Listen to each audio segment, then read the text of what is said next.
Just a quick tip about getting a John Deere 2-cylinder tractor started. They all have sediment bulbs.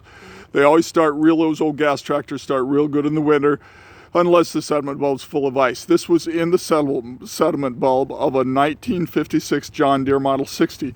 This tractor would start 20 below zero, no problem. Couldn't figure it out. Finally looked at the sediment bulb. It was gray and there was a block of ice in it. So before you do anything else in the middle of the winter when your gas tractor doesn't start, check the sediment bulb. Please like and subscribe.